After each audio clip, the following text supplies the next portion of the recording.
Hebreus capítulo 12, do verso 1 ao verso 3.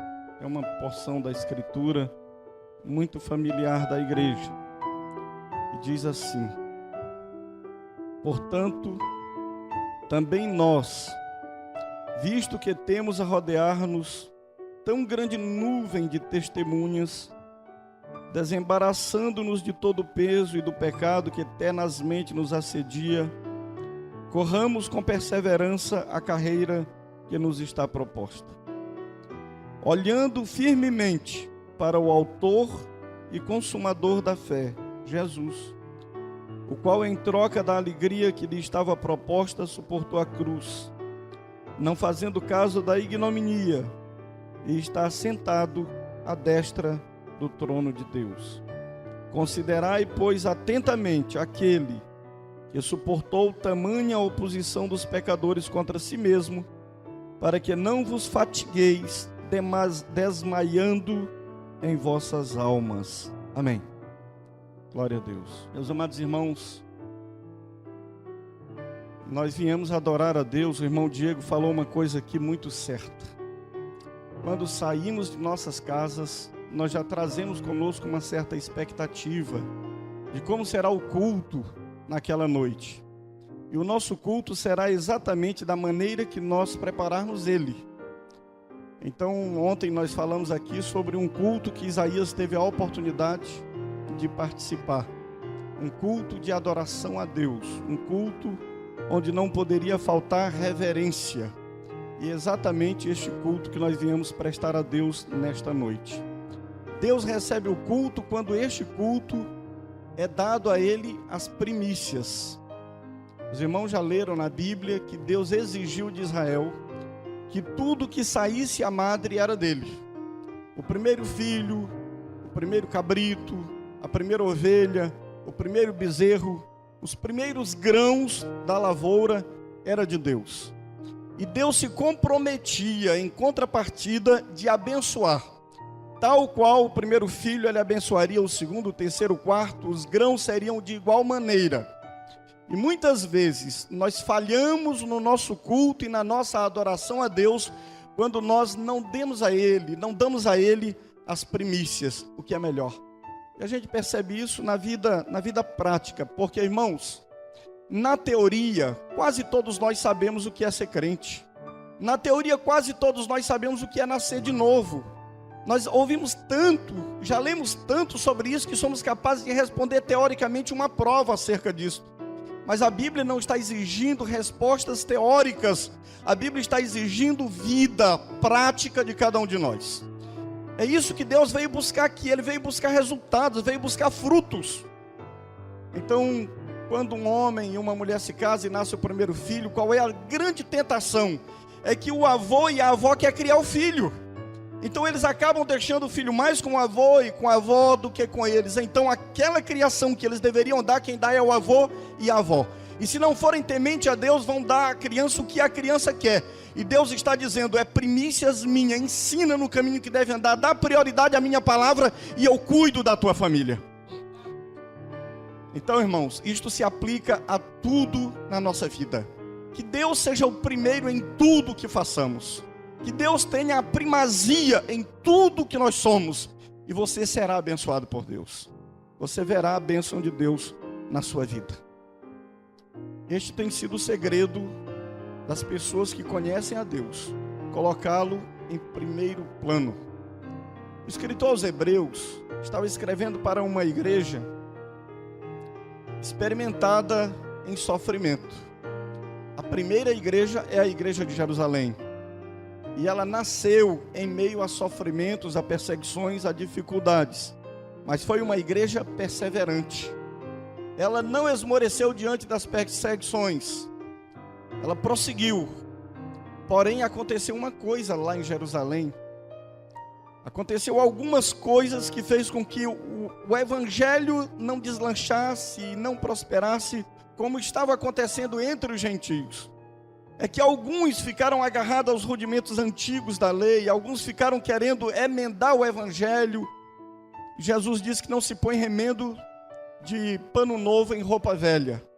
nem se põe vinhos novos em odres velhos, porque o remendo novo na roupa velha vai rasgar, a rotura fica maior, e o vinho novo em odres velhos, quando fermentado, explode o odre e derrama tudo. Então se põe pano novo em roupa nova, vinho novo em odres novos. Por isso que o Espírito Santo foi dado à igreja depois do novo nascimento. Você agora está preparado para receber o vinho novo, para receber o melhor de Deus na sua vida, e não mais querer consertar a sua vida. Não se trata de consertar a vida, se trata de viver uma nova vida. A Bíblia diz: quem está em Cristo Jesus, nova criatura é. As coisas velhas já passaram, e eis que tudo se fez novo. Mas o escritor aos Hebreus, ele traz a lembrança dos hebreus, e eu gostaria de dizer para os irmãos que a carta não é aos judeus. O Espírito Santo não escreveu a carta aos judeus, mas aos hebreus, porque hebreus é uma nomenclatura espiritual. Não está tratando apenas de uma etnia, está tratando de uma classe de pessoas.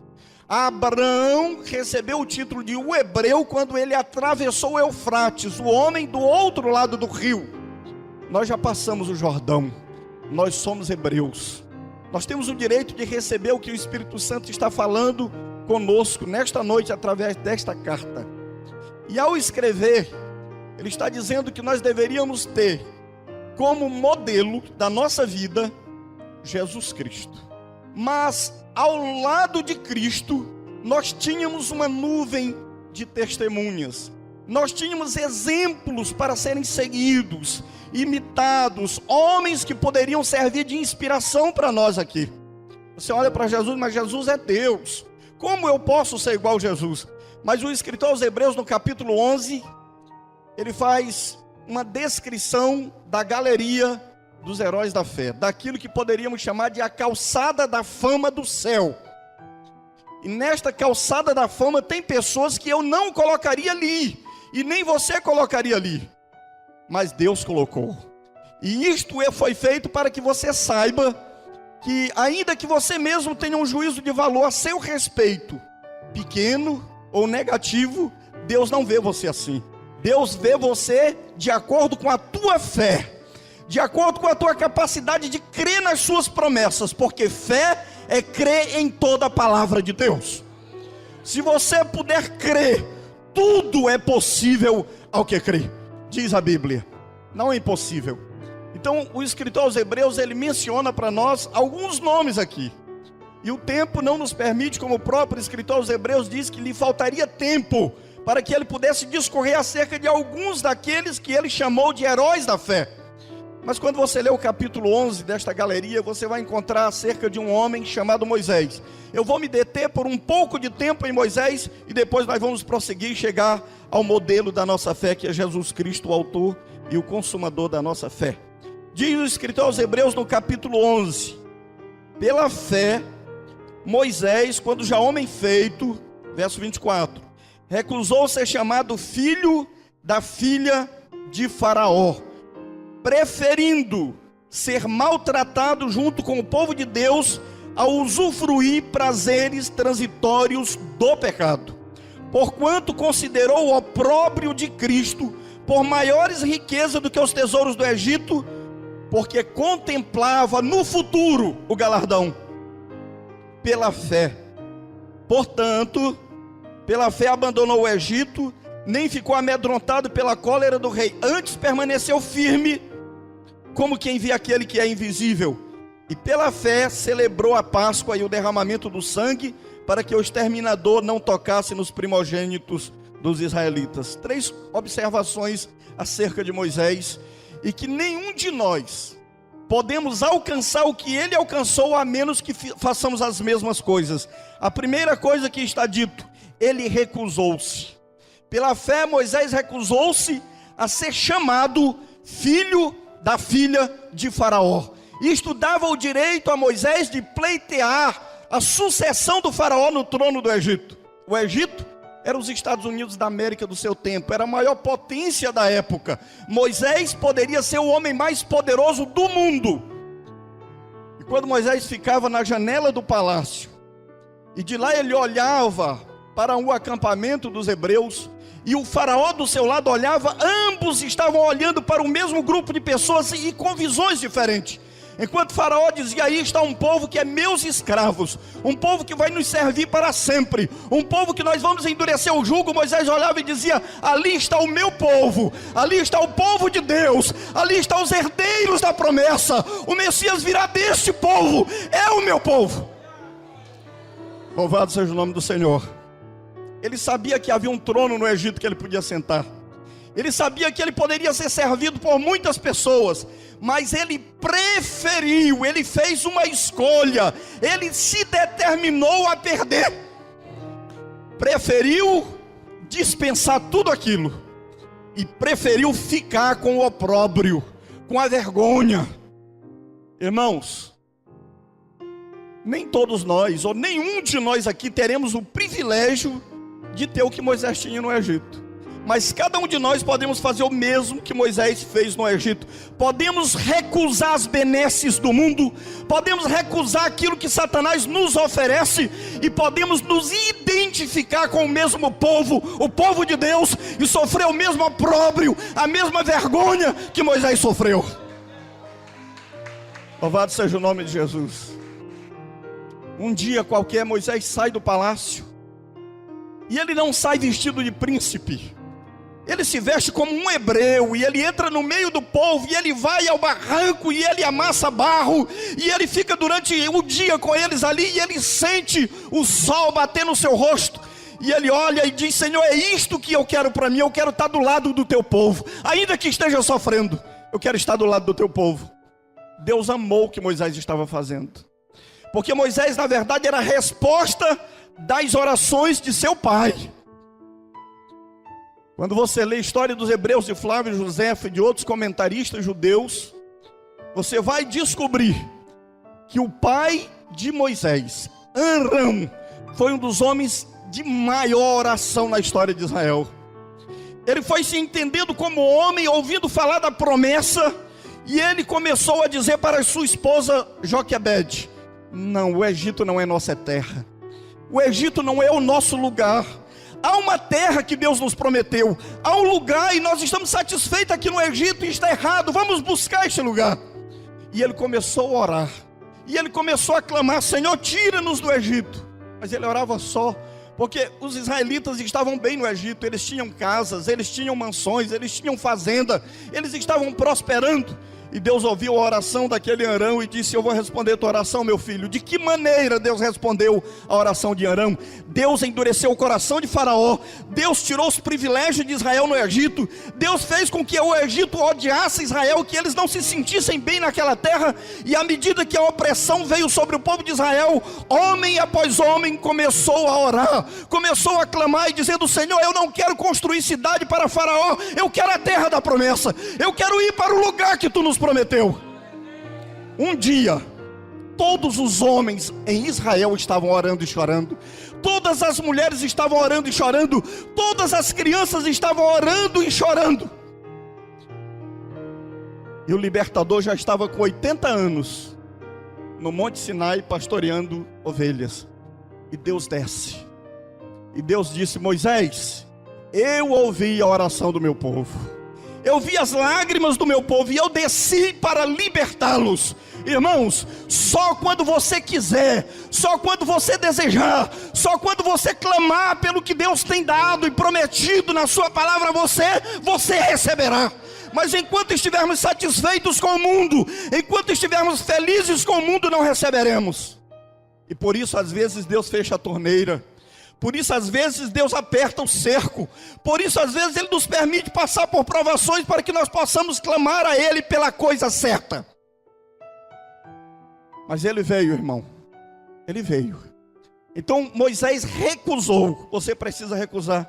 A segunda coisa que está dita aqui acerca de Moisés, Moisés abandonou o Egito. Quando você faz uma leitura apressada do texto, Moisés mata um egípcio e ele foge. Mas leia outra vez o livro de Hebreus, e diz que ele não temeu a ira do rei, ele abandonou o Egito porque descobriu que não era o seu lugar, e ele foi buscar a orientação de Deus em outro lugar. Ele foi esperar que Deus falasse com ele em outro lugar. E Deus deixou que Moisés se cansasse, que o tempo se passasse, que a capacidade natural de Moisés não mais existisse. Mas Deus nunca se atrasa. Deus nunca se adianta. Na hora certa e no tempo certo Ele virá. E quando Ele vem, irmão, Ele manifesta o seu poder em você. Ele podia dizer, eu não sou mais. E aí o Senhor diria a ele o que disse para Paulo: o meu poder se aperfeiçoa na fraqueza. Agora você está preparado para ser o libertador do meu povo. Vai lá, Moisés. Recusou, abandonou, e agora a Bíblia diz que porque ele recusou ser chamado filho da filha de Faraó, porque ele abandonou uma posição de honra no Egito, agora ele pôde celebrar a Páscoa do Senhor. Somente aqueles que fizeram estas coisas podem chegar no culto e se alegrar na presença de Deus. Mas por que você está alegre? O que você está vendo? O que você está ganhando com isso? Qual a tua motivação aqui? Quando lá fora você podia ter algumas benesses materiais. É porque aqui, como Moisés, você está olhando o galardão. Você está vendo a recompensa. Você sabe que é a recompensa. Essa foi a razão pela qual o escritor aos Hebreus coloca Moisés na galeria dos heróis da fé. Nós não estamos aqui por outro motivo, irmãos. Eu creio muito que Deus pode nos abençoar financeiramente, e eu espero que Deus me abençoe financeiramente. Eu creio que Deus nos abençoe com saúde, que Deus nos faça prosperar nesta vida. Eu acredito que Ele pode fazer isto. Eu espero que Ele faça isto. Mas a motivação número 1 da minha vida não é isto, porque isto pode ser consequência. A motivação número 1 da minha vida é um dia, depois que atravessar as cortinas do tempo, eu encontrar o meu Senhor e receber das suas mãos o meu galardão. Que esta deve ser a nossa esperança. Então o escritor aos Hebreus, ele diz: nós temos uma grande nuvem de testemunha a nos rodear. Essa grande nuvem de testemunha é a nossa inspiração. Estes heróis da fé, irmãos, devem ser a nossa inspiração. Aí você vai encontrar, buscando esta relação aqui, o nome de Raabe. E você não encontra de Sara. Você não encontra de Rebeca. Você não encontra de Raquel. Por que você não encontra? Elas não foram heroínas da fé? De Sara você encontra, perdão. Mas você não encontra de outras grandes mulheres, mas encontra de Raabe. Porque Raabe era uma gentia, irmãos. Raabe tinha que constar nesta galeria para que o teu coração ficasse alegre nesta noite. Na verdade, quando Jesus esteve aqui, quando Ele encarnou-se na sua humanidade, Ele disse aos seus discípulos: não entreis em terras de gentios e nem de samaritanos, e diante as ovelhas perdidas da casa de Israel. O ministério terreno de Jesus não era para nós. Nós não tínhamos direito de participar daquele ministério, porque ali Ele estava como filho de Davi. Nós não tínhamos parte daquele ministério. Mas a Bíblia diz que um dia era necessário que Ele passasse por Samaria. E Ele vai a Samaria e entra na terra dos samaritanos. E os samaritanos eram um povo rejeitado, até mais do que os gentios. E ali Deus encontra uma mulher.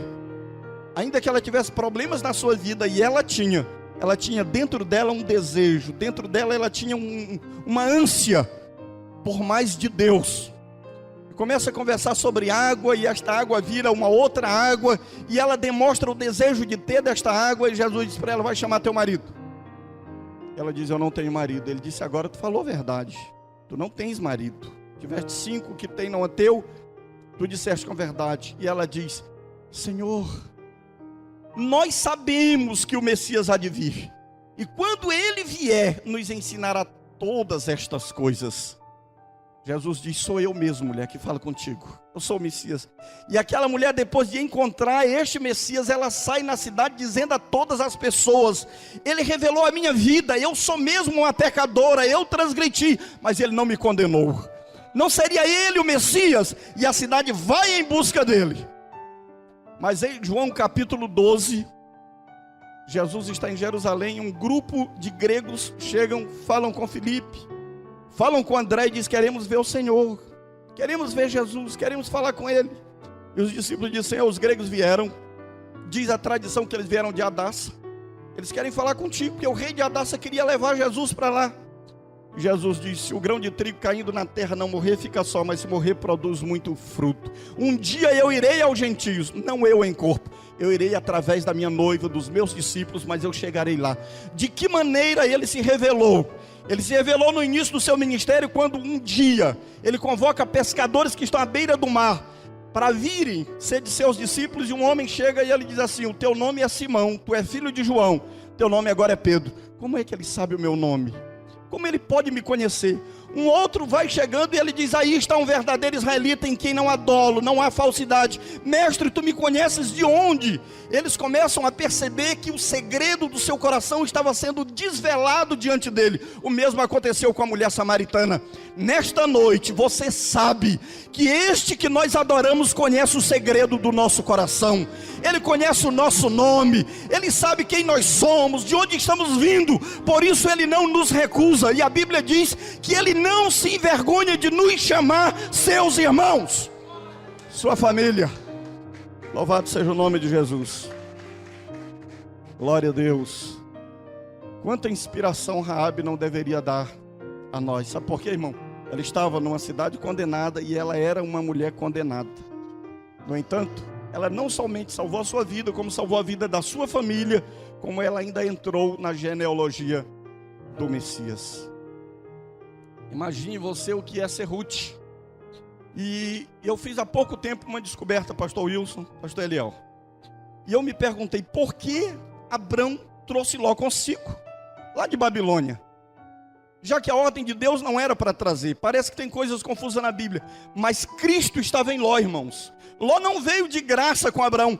Cristo estava em Ló, porque Ló seria o ancestral de Ruth. Um dia Ruth seria ancestral de Cristo. Então Cristo estava em Ló. Ele tinha que sair de Babilônia com Abraão.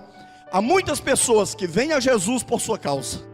Você olha e diz: ele não devia estar aqui, ele não podia estar aqui, mas por alguma razão que você não conhece, Deus o elegeu por sua causa. E ele está dentro da família de Deus, porque um dia um Abrão ouviu a voz de Deus e saiu. Agora, o interessante nestes dias que vivemos, irmãos, é que não há no Apocalipse um convite para o povo de Deus sair do Egito. Não tem esse convite. Sai do Egito, povo meu, porque do Egito Deus nos tirou, fechando as portas para nós. Deus não nos permitiu ser feliz no Egito. Deus não nos permitiu ter alegria no Egito. Ele criou angústia para nós no Egito, e de lá nós saímos. Mas há um risco, uma vez que chegamos na terra da promessa e não andamos de acordo com os preceitos do Senhor, é de irmos para a Babilônia, de sermos levados cativo para a Babilônia. Mas na Babilônia, ao contrário do Egito, nós prosperamos. Há muitas pessoas que já estiveram na casa do Senhor, que já serviram ao Senhor, que já adoraram a Deus, que já pregaram o Evangelho, que já evangelizaram, que já cooperaram na obra do Senhor, e aí eles entraram num outro aspecto da sua vida, passaram a dar prioridade ao material e foram prosperando, foram ganhando dinheiro, e ganhando dinheiro, e ganhando dinheiro. O irmão diz: eu quero botar um espetinho, irmãos, eu vou trabalhar segunda, terça, quinta e sexta, porque sábado e domingo eu vou para o culto, mas os dias que ele vai vender mais é sábado e domingo. Então ele diz para a esposa: eu vou no domingo, você vai no outro. Depois eles não podem mais vir, aí ele chama o irmão, o vizinho, e diz assim: irmão, você vai para o culto? Vai, leva o meu dízimo para a igreja, leva o meu dízimo. Deus não está querendo o teu dízimo, Deus está querendo você com o teu dízimo.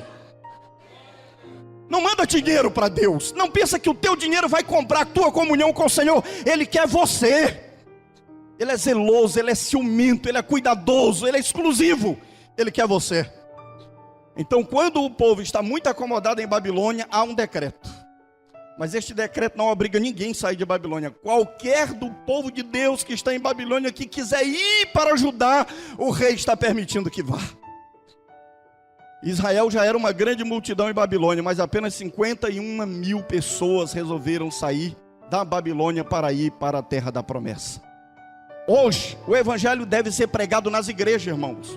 O maior campo evangelístico dos nossos dias não é o mundo, é a igreja. Como a igreja está precisando ouvir o evangelho, sai de Babilônia, povo meu.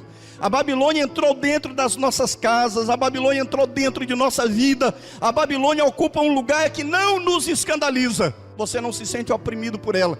Mas tão logo o Espírito de Deus se aposta de você, você descobre que lá não é o seu lugar. Babilônia não é o seu lugar, teu lugar é Sião, porque só em Sião tu pode cantar os belos hinos que agradam a Deus.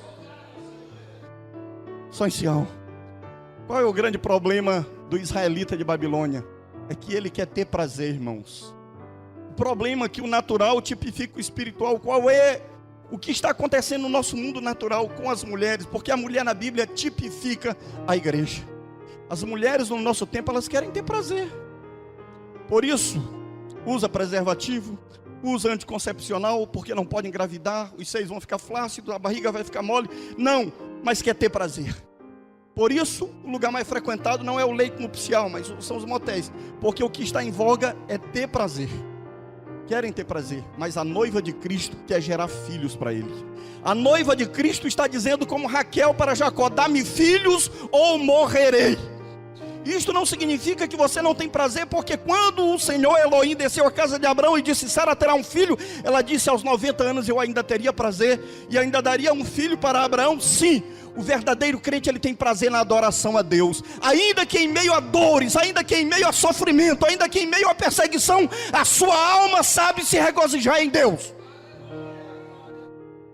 Mas hoje em dia, você entra em igreja, você vai em movimento, se canta 300 hinos de tudo quanto é forma, se faz qualquer tipo de movimento, se dança, se pula, se alegra, mas na hora da palavra, que é a semente do ventre, na hora da palavra a pessoa levanta do banco, vai beber água, vai lá para fora, vira as costas, liga o celular, não sabe mais suportar a palavra. Por quê? Porque queria ter prazer, mas não quer conceber a palavra. Irmãos, lembre-se, aquela mulher de Apocalipse 12, aquela mulher gloriosa de Apocalipse 12, que estava com uma coroa de 12 estrelas, a lua debaixo dos pés, vestida do sol, ela estava grávida, com dores para dar à luz a filhos. Esta igreja dos últimos dias tem que ser uma igreja que gera filhos para Deus. Nós não podemos ser uma igreja estéril. Nós temos que gerar filhos, temos que ter discipulado, temos que ter escola de novos convertidos. Temos que ganhar alma para Jesus. Enquanto houver paixão dentro de você, você falará da pessoa que você ama. Mas quando essa paixão esfriar, você não fala mais. Você esquece. Você deixa de falar. Glória a Deus. O escritor aos Hebreus está dizendo que o nosso incentivo é Jesus Cristo. Nós temos testemunha, que são estímulos. Mas o nosso incentivo é Jesus Cristo. Mas ele está dizendo, dando um conselho para nós: desembaraçando-nos de todo o peso e do pecado que eternamente nos assedia, corramos com perseverança a carreira que está proposta. Correr com perseverança, irmãos. E aí isto nos remete a uma imagem conhecida de todos nós, que é a corrida de São Silvestre. Estamos cansados de ver o que acontece ali. No início da corrida, há pessoas que vão ali apenas para aparecer. Eles vêm vestidos de super-homem, de heróis, super-heróis, e eles correm 1 quilômetro, 2 quilômetros, assumem a liderança, dão espetáculo e depois somem. Alguns que correm 6 quilômetros, mas depois somem. Por que somem? Porque não se prepararam para a corrida. Mas o escritor está dizendo: corramos com perseverança.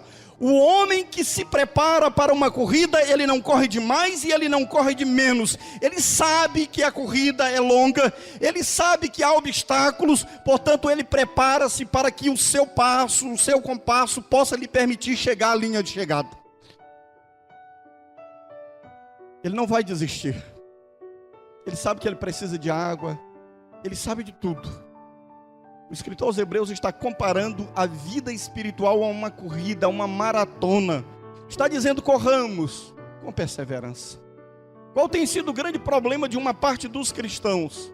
Falta de perseverança. Lá em Marcos capítulo 4, na parábola do semeador, a partir do versículo 16, quando Jesus explica a parábola, ele diz que há pessoas que estão identificadas com a semente caída à beira do caminho. Ela não cria raiz. Ela não pode criar raiz. E por que não? Jesus diz: porque logo vêm as preocupações deste mundo, e quando as preocupações deste mundo chegam, não permite que a semente cresça, e logo eles morrem. Ó irmãos, quantas pessoas nós já vimos aceitar Jesus com tanta alegria, como Jesus disse, recebe com muita alegria, e você vê a pessoa está todo dia no culto, e vem aqui e fala com você, 20 dias depois, um mês depois, você procura ele, você não vê. Para onde ele foi? Fulano, você viu? Não, eu não vi. Apareceu uma ameaça de desemprego, apareceu um probleminha na sua vida, e ele já se desesperou. O outro, que a semente cai entre os espinhos, até nasce, mas a Bíblia diz que é sufocado pelos espinhos. Por quê? As preocupações com as riquezas deste mundo lhe impede de crescer espiritualmente. Mais uma vez, Moisés deve vir aqui e nos ensinar uma lição.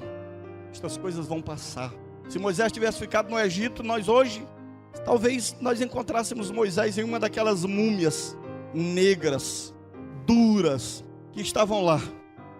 Ninguém vai encontrar Moisés, porque o próprio Deus o sepultou e não deixou que nem o inimigo soubesse. Os faraós do tempo de Moisés estão todos lá, e no lago de fogo. Mas Moisés apareceu depois que ele havia morrido na Terra Santa, junto com Elias, falando acerca do sofrimento de Jesus. Vale a pena, irmãos, dar primazia a Cristo na nossa vida. Vale a pena seguir. Aí ele diz, olha irmãos, vocês têm uma nuvem de testemunhos, você pode escolher o homem que você quiser desta galeria da fé, ele está falando com você, a mulher que você quiser está falando com você, o testemunho é verdadeiro, mas toma como modelo aquele que é o iniciador, aquele que começou e aquele que vai terminar. Ele é o princípio e ele é o fim, é o alfa e o ômega, ele é o primeiro e o último. Toma ele como modelo, Jesus, o autor e o consumador da nossa fé. O que aconteceu com ele? Diz o escritor, quando tu estiver correndo com perseverança esta carreira, corre olhando firmemente para ele, o qual em troca da alegria que lhe estava proposta, suportou a cruz, não fazendo caso da ignominia. Irmãos, nunca um pintor retratou a crucificação de Jesus como ela foi. Por uma questão de pudor, ninguém nunca retratou o Cristo nu. Mas ali na cruz do Calvário estava a verdade nua e crua, a palavra de Deus despida. Jesus foi humilhado como nenhum outro homem. Ele andou carregando a cruz nas ruas de Jerusalém, despido. Imagine o santo de Deus, o homem mais vergonhoso, passando a maior vergonha que era nossa. E por que ele suportou isto? Porque ele suportou o madeiro, em troca da alegria que lhe estava proposta. Jesus viu o futuro, Jesus viu o culto desta noite, Jesus viu você sentado aí neste banco com o coração cheio de júbilo, de alegria, de gratidão, de reconhecimento, louvando o seu nome. E quando lhe cuspiam, quando lhe esbofeteavam, quando lhe batiam, ele pensava, vale a pena, eu vou continuar, não posso desistir. O escritor aos Hebreus está dizendo que ele deve ser modelo para nós. Você não vai sofrer o que Jesus sofreu. Você não pode, você não consegue. Deus vai limitar os teus sofrimentos, mas Jesus é o teu modelo. Ponha ele na frente, olha para ele. Se ele não se envergonhou de mim, eu não posso me envergonhar dele. Se ele não desistiu por minha causa, eu também não posso desistir por causa dele. Eu vou carregar a minha cruz até o fim. Eu vou ser perseverante.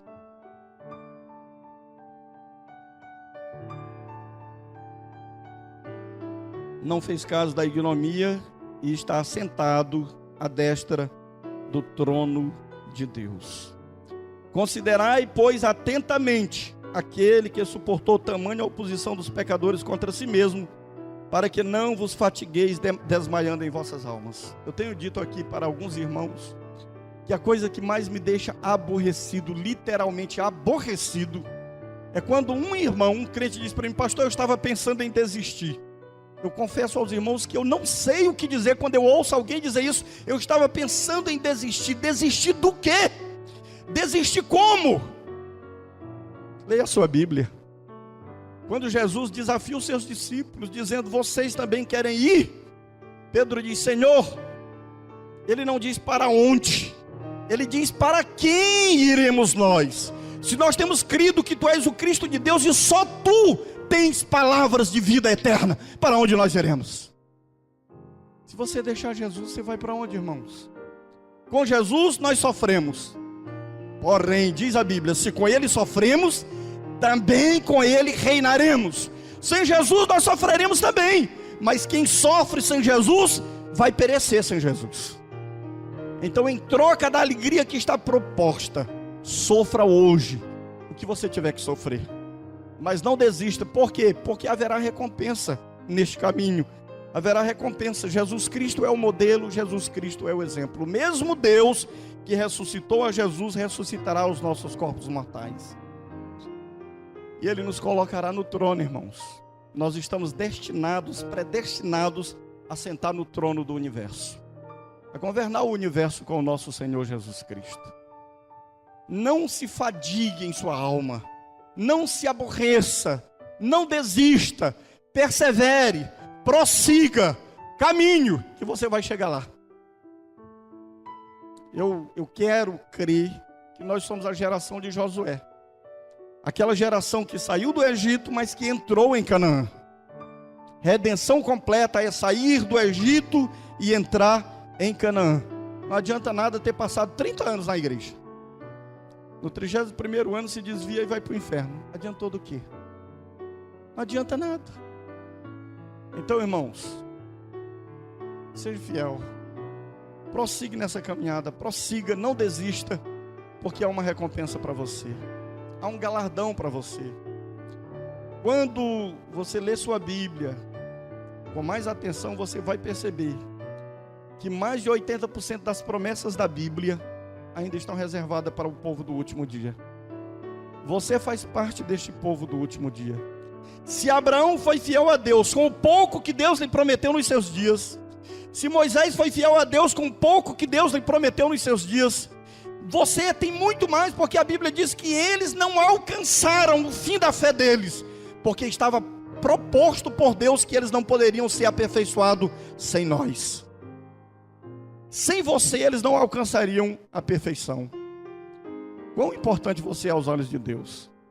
Agora, a Bíblia diz, lá em 1 Pedro, lá no livro de Atos, capítulo 3, a partir do versículo 18, quando Pedro está pregando para os judeus, ele diz: arrependei-vos e convertei-vos, e cada um de vós seja batizado em nome de Jesus, para que haja tempo de refrigério, e para que Ele vos envie o Messias, o qual já foi designado Jesus, o qual é necessário que os céus o retenha até o tempo da restauração de todas as coisas. Nós estamos dizendo aqui, toda noite nós estamos esperando Jesus, e a Bíblia está dizendo que Jesus está esperando as coisas acontecerem, está esperando o tempo da restauração de todas as coisas acontecerem. E que tempo é este, igreja? Por isso é que há um convite em Romanos: levanta-te, ó tu que dorme, desperta de entre os mortos e Cristo te iluminará. É que a Bíblia diz que toda a natureza agora está gemendo, está em angústia, aguardando a redenção dos filhos de Deus. Quando a igreja descobrir quem ela é, o rapto acontecerá. Quando a igreja descobrir quem ela é, a vida de Jesus virá. Ele está esperando o tempo da restauração de todas as coisas, o tempo da restauração da minha vida, do altar de Deus da minha vida, da minha comunhão com Deus, porque um eleito não pode ficar fora da arca. É o tempo que Deus está aguardando. Deus está aguardando que eu e você nos posicionemos, irmãos, que nós assumamos a nossa posição, então Ele virá. Por isso a Bíblia diz que nós podemos e devemos apressar o dia da vinda de Jesus. De que maneira? Consertando o meu altar, me colocando em comunhão com Deus. Quando isto estiver, o tempo da restauração de todas as coisas virá. Sabe por que isso ainda não aconteceu? Porque muitos de nós, como os israelitas, ainda estamos conformados com o Egito. A oração de muitos é: Senhor, me dá força para fazer 100 tijolos, me dá força para fazer 200 tijolos. Eu sei que é difícil, Deus não quer mais que você ore assim, irmãos. Não é a sua oração: Senhor, me deixa me formar em direito, me deixa terminar o culto de engenharia, me deixa comprar um carro, me deixa... Não! O Senhor não quer que você ore desta forma. Você pode até se formar, pode até se tornar um empresário. Ele quer que você ore assim: ora, vem Senhor Jesus, Maranata, vem Senhor Jesus. Amém.